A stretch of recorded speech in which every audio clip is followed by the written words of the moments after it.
Hey everyone, Miss Basta here again to give us another summary of part of A Midsummer Night's Dream. I hope you guys are all sticking with me at this point and enjoying the ride. I know that there are a million and two other things that you're probably focused on right now, but I do hope that you are following along with this story with me because I'm having a really good time rereading it with you all. It's a super fun play, and I hope you've been enjoying it.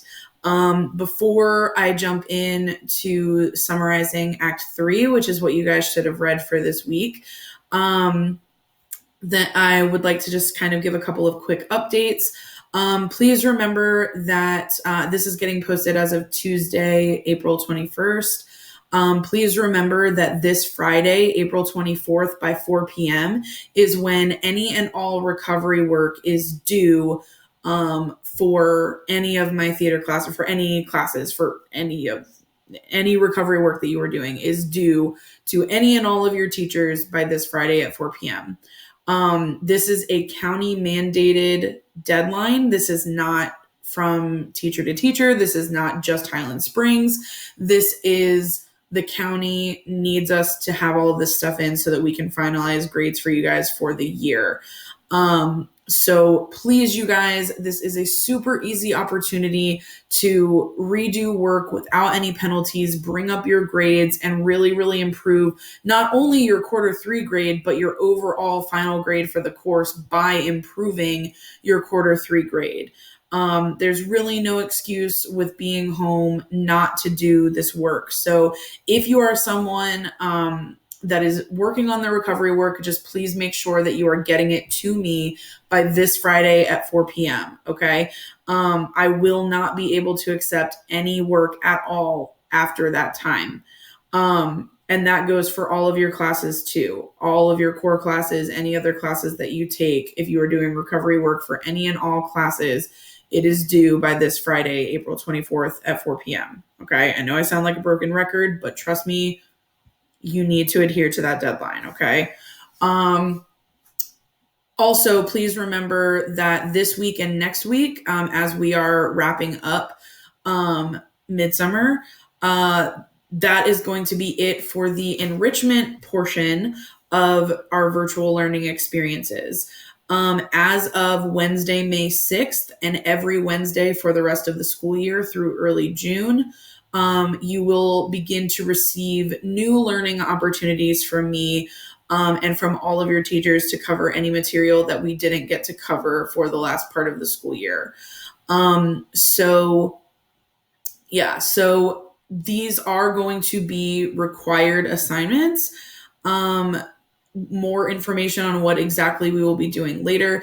I know that this is an elective course. I know that a lot of you are probably more concerned about what you are doing in your core classes, but please remember that you do still need electives to graduate. You need your sequential credits as well as fine and performing arts credits in order to graduate, or some kind of arts elective. So because you guys are in this class, you will not receive credit for it. You will still receive your grade, but you will not receive credit for actually taking the course if you do not do the required material starting May 6th. It will be one assignment once a week from May 6th through early June, because remember, the school year goes through June 12th, okay?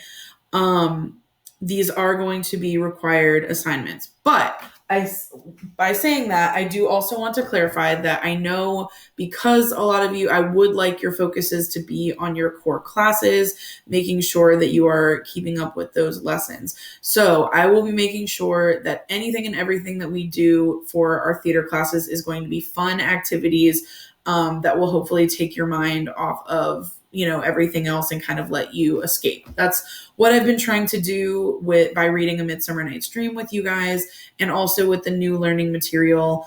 Let's have fun with it, you guys. Like, I'm not trying to torture you. I'm not trying to, you're not going to have to write essays. You're not going to have to do, anything crazy like that. It's just going to be fun activities that we can all do together.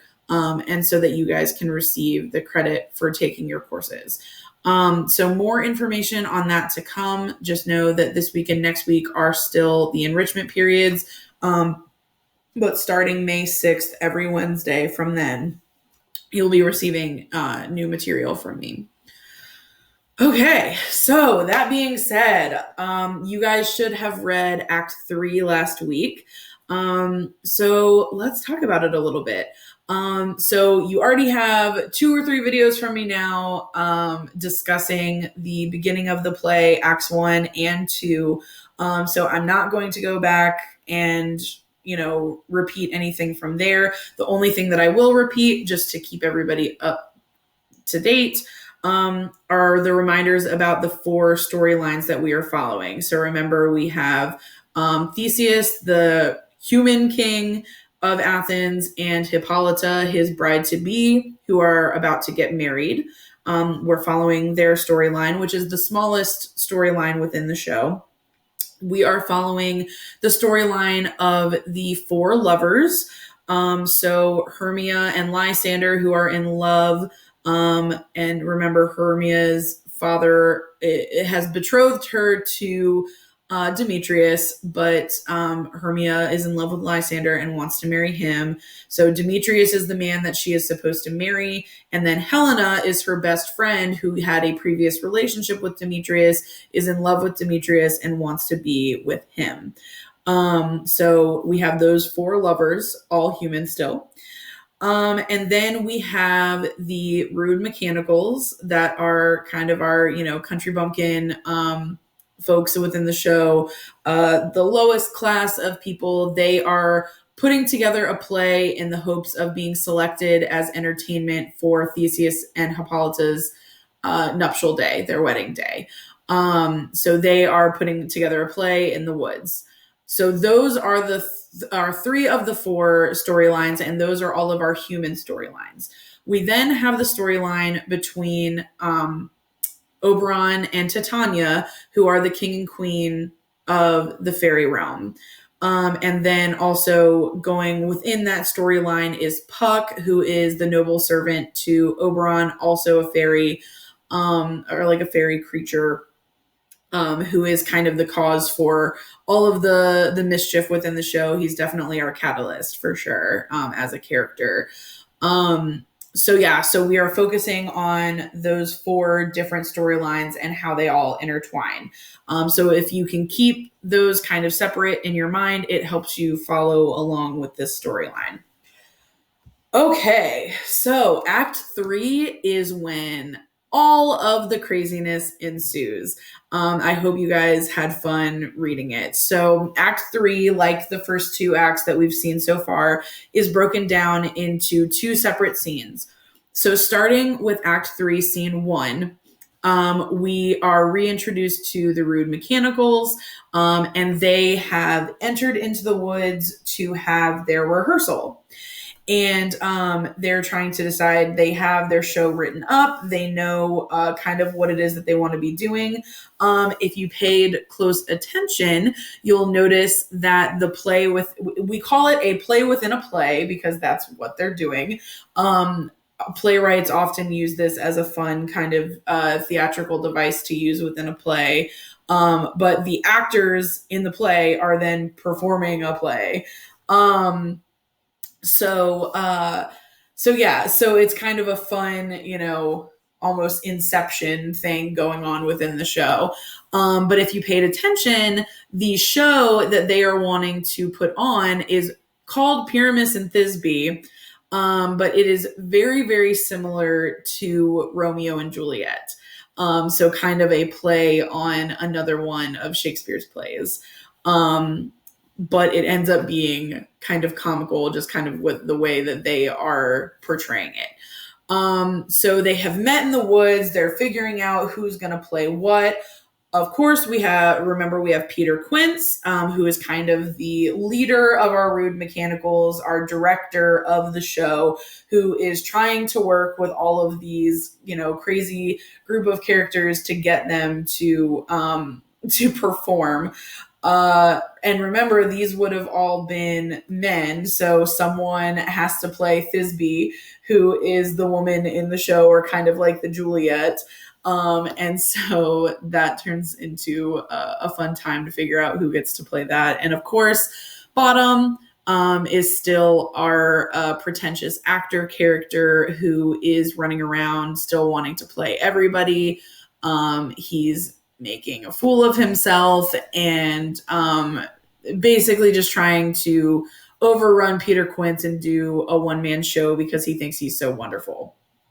Well, while all of this rehearsal process is going on, Puck finds himself hanging around and watching these crazy characters because they are rehearsing very, very close to where Titania and her fairy servants are sleeping. And so Puck comes up with the brilliant idea to give Bottom the head of an ass or a donkey. Ass can also be used as a term for donkey.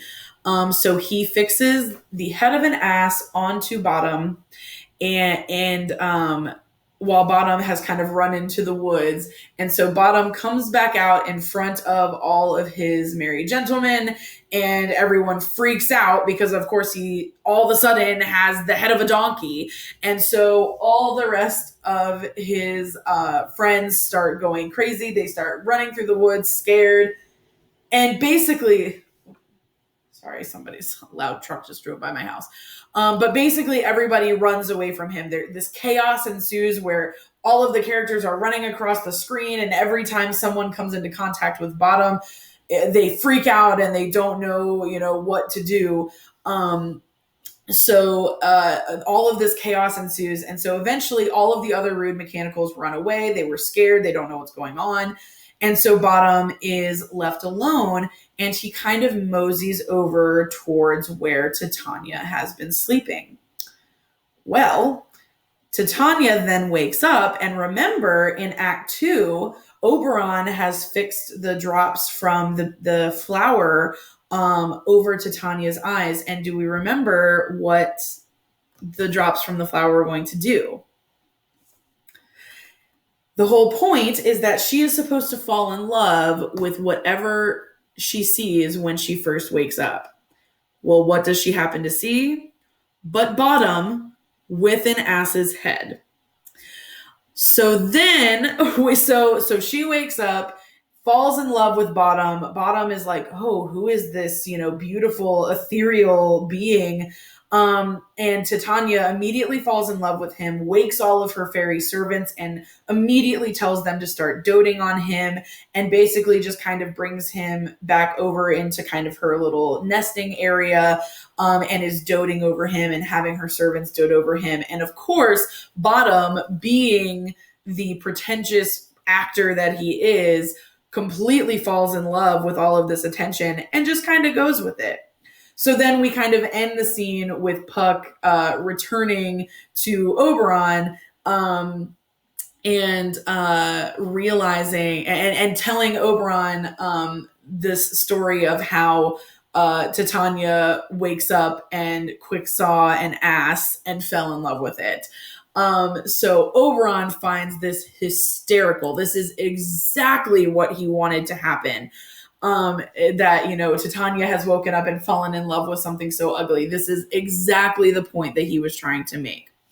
Well, remember, Oberon had also seen two Athenians fighting. Remember, this was Helena and Demetrius had come running through the scene previously. And he had told Puck to also use the flower on an Athenian man's eyes to make him fall in love with the lady that so, lovingly dotes over him. So while Oberon and Puck are talking, Hermia and Demetrius enter fighting. And basically coming out by saying, Demetrius at this point is still in love with Hermia, and is trying to get her affection. But Hermia is so upset because she's like, I don't know where Lysander is. Remember, at this point, she doesn't know what has happened in Act 2, that Lysander woke up in the middle of the night and fell in love with Helena, because remember, Puck put it on the wrong Athenian's eyes. Oberon wanted Puck to use the flower on Demetrius so that Demetrius would fall in love with Helena. However, Puck was not with Oberon when he saw those original Athenians. So later, when Puck runs into Lysander and Hermia sleeping in the woods, he assumes that these were the Athenians that Oberon was talking about. So he uses the flower on Lysander, and then Helena comes into the scene, thinks that something has happened to Hermia and Lysander, because why else would they be sleeping on the ground? Wakes up Lysander, and of course, because the flower had been used on him, he immediately falls in love with Helena. So that has all transpired up to this point. So then when Demetrius and Hermia enter the scene, Oberon is like, oh, Puck, did you use the flower on him? And he said, no, this isn't the Athenian man. There was another one that I used it on. And of course, Oberon freaks out and is like, no. I wanted you to use it on this Athenian man, but that's also not the lady that he was supposed to be in love with, referring to Helena. So Puck is like, oh no, I have to fix this. So Oberon goes and puts the magic juices on Demetrius's eyelids, while Hermia kind of runs off. And then, of course, Helena enters the scene with Lysander, and they're fighting because Helena is like, you're just making fun of me. I don't know why you're trying to convince me that you're in love with me. Like, you've never been in love with me. You know I love Demetrius. Why are you're just like picking fun at me. Like, why are you being such a jerk? Well, then, of course, Demetrius wakes up, and the first person that he sees is Helena. So now Helena has both Lysander and Demetrius pining after her. Now, of course, she loves the attention from Demetrius, but now she's also very suspect because she's like, why all of a sudden is Demetrius in love with me? And also Lysander's over here trying to say that he loves me too. What the heck is going on? And then, of course, Hermia comes back into the scene, sees that both of these guys that were once pining after her are now pining after Helena, and she naturally gets really pissed. Obviously, she only wants Lysander. She doesn't really care about Demetrius, but she went from having all of the attention on her to now all of the attention being on Helena. So essentially, chaos has completely ensued at this point. This was Act 3, Scene 2, by the way. I forgot to say that we were transitioning into that. But at the start of Puck explaining to Oberon what he had done with Titania and Bottom is when we entered Act 3, Scene 2. But yes, so now all of a sudden we've got all four lovers fighting on stage. Hermia is wanting to fight Helena, saying that she's scrappy and little. And this is where we get the famous quote, though she be but little, she is fierce. If you've ever heard that before, that is from this scene of Midsummer Night's Dream. That was Helena in reference to Hermia, saying that she is small in stature, but that she is very fierce and she fights and is scrappy. And so, of course, this like pisses off Hermia, and all hell is essentially breaking loose. And then, of course, both of the guys right now are under a love spell and both think that they love Helena. So now, of course, Lysander and Demetrius have to duel as well. And depending on the show, sometimes this is just done by running around and having them, look disheveled more and more every time they're coming out. Sometimes this is done with an actual sword fight, like some kind of duel. But bottom line, it's just absolute utter chaos at this point, going on the stage. And so basically by the end, he is able to kind of round everybody up. And everybody kind of falls asleep. So they wear each other out. They've been fighting. They've been running around. So eventually all of the Athenians find a place to rest. Helena and Hermia and Demetrius and Lysander, like everybody just kind of lays down to go to sleep. They're exhausted.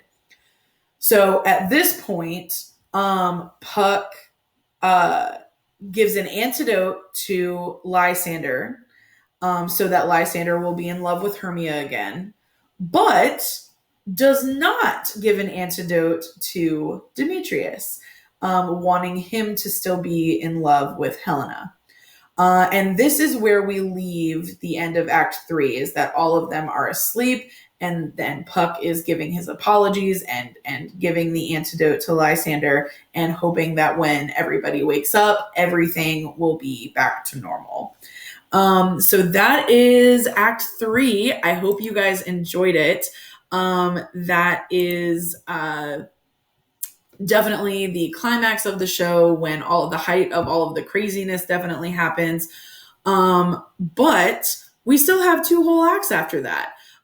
They are shorter acts, but 2 acts to go nonetheless. So for this week, I hope you will read Act 4. There are 2 scenes still in Act 4. It is a much shorter act. There is, a lot less stuff that happens. Essentially, just to give you an idea of what to expect, it is essentially wrapping up all of the chaos of what is happening in the woods. And then by the time we get to Act 5 is when we finally get to the nuptial day and we get the play from the Rude Mechanicals. So that is something to look forward to. I will, again, as always, post the link to the No Fear Shakespeare version that you can read online. I will post the reading questions to just kind of help you as you're going along, making sure that you're understanding what all is happening in each part of the show and the act. And yeah, if you guys have any questions or want to share anything with me about your reading experiences, please just let me know. Final reminder, recovery work to me by 4 p.m. this Friday, April 24th. Other than that, until next week, guys, I hope you enjoy Act 4 and we will get back together next week. Bye.